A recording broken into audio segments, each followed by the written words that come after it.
Why? What I do?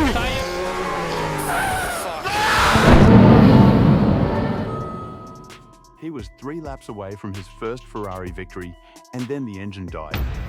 Formula One can lift you to heaven in seconds and rip it away just as fast without mercy or warning.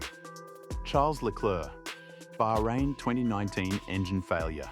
And here's where it starts hurting. 2019, new season. New Ferrari driver. And Charles Leclerc wasn't just joining Ferrari, he was living the dream. A kid who grew up worshipping red cars was suddenly inside one. Bahrain was only his second race for the team, but he drove like he owned the place. Pole position. Calm, sharp, untouchable. When the lights went out, he controlled everything. Even after losing the lead briefly, he took it back with authority. Lap after lap, he pulled away. The pace was unreal. This wasn't luck. This was dominance. You could almost feel it. This was his moment. And then, something changed. On the radio, his voice cracked. There's something strange with the engine. What's happening? We have no age recovery. I can't. Oh my god. That was extremely unfortunate for Charles. He drove such a great race. He watched cars fly past him as his first Ferrari win slipped away. The crowd went silent. The dream evaporated. That was his first real Formula One heartbreak. Gilles Villeneuve, fatal 1982 Zolder crash. And this is where Formula One lost something it never truly got back. Gilles Villeneuve didn't just drive race cars, he attacked the track. Fearless, wild, absolutely committed. When others calculated risk, he ignored it. That's why Ferrari fans adored him. That's why he became a legend in red. Number 27 wasn't just a car, it was a symbol of raw courage. In 1982, at Zolder, he was pushing during qualifying. That was Gilles. Always chasing the perfect lap, always hunting another 10th. He never settled. But this time, it went wrong. He collided with a slower car. The Ferrari launched into the air. Violent, brutal. The impact was devastating. What followed wasn't just a crash, it was silence across the paddock. Hours later, he succumbed to his injuries.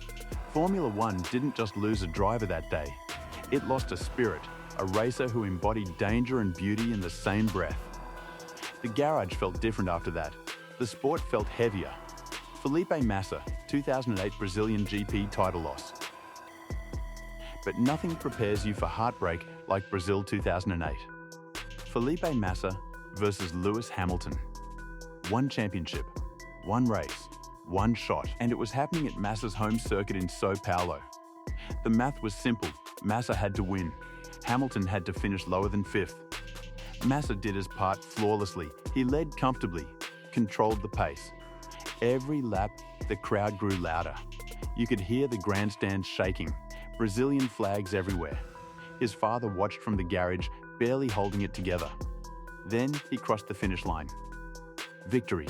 The pit wall exploded. His family cried. The crowd roared like they'd already won the World Cup.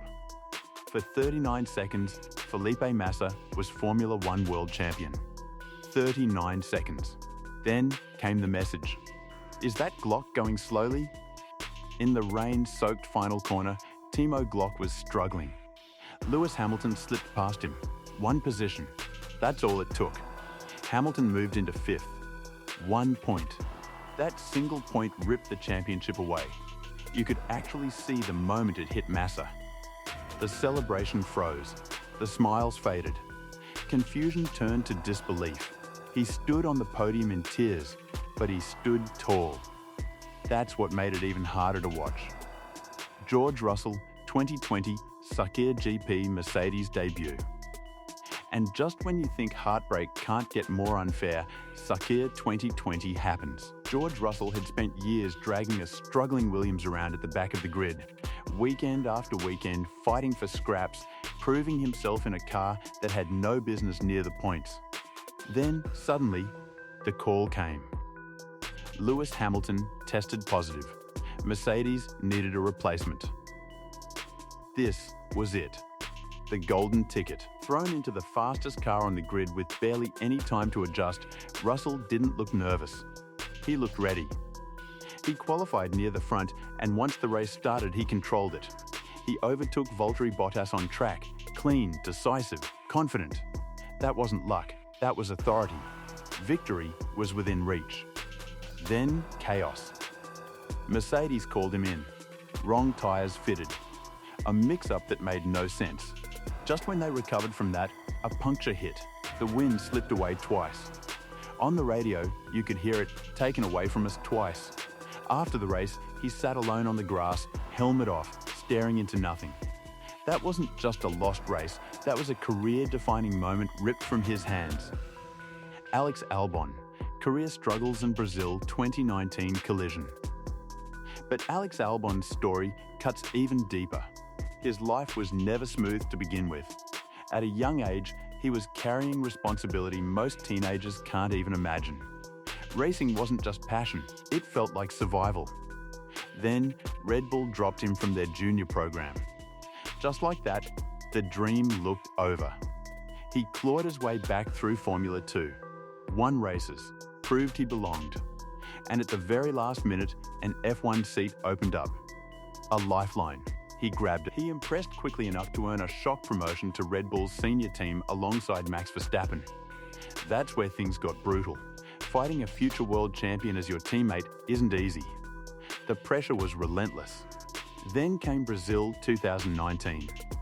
Red Bull had pace. Albon was running in podium position.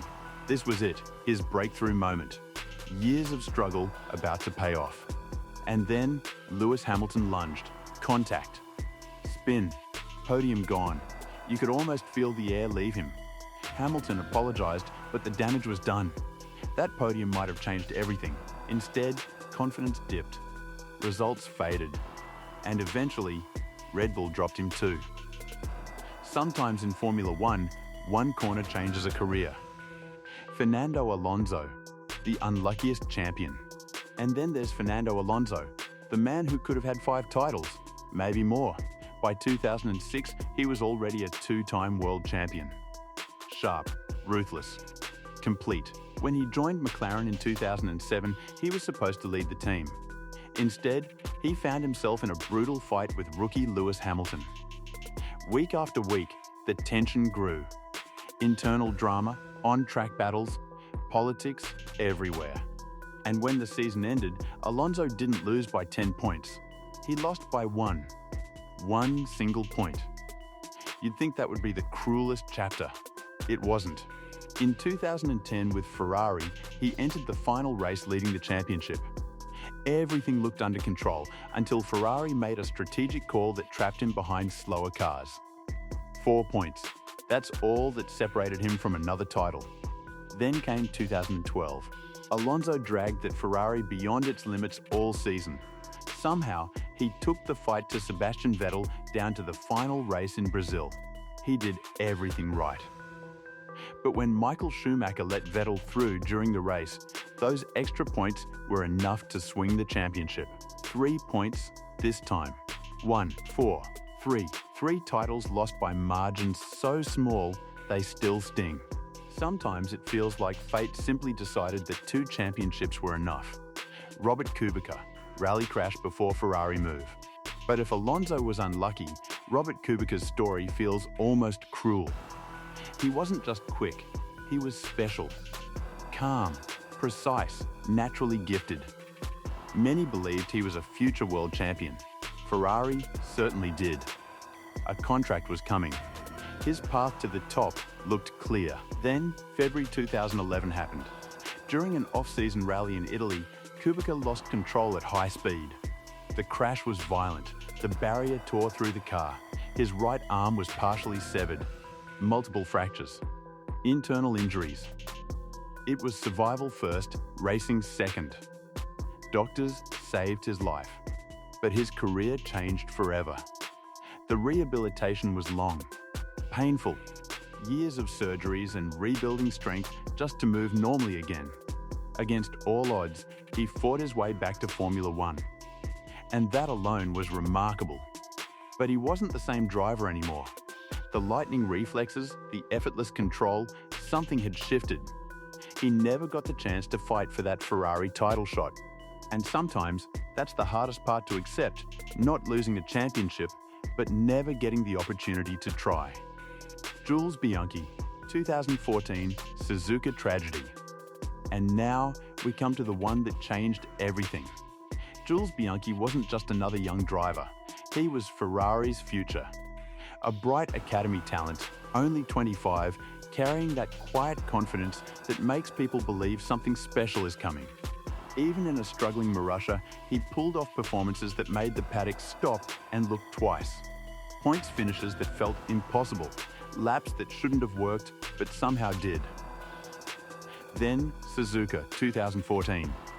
The rain was relentless.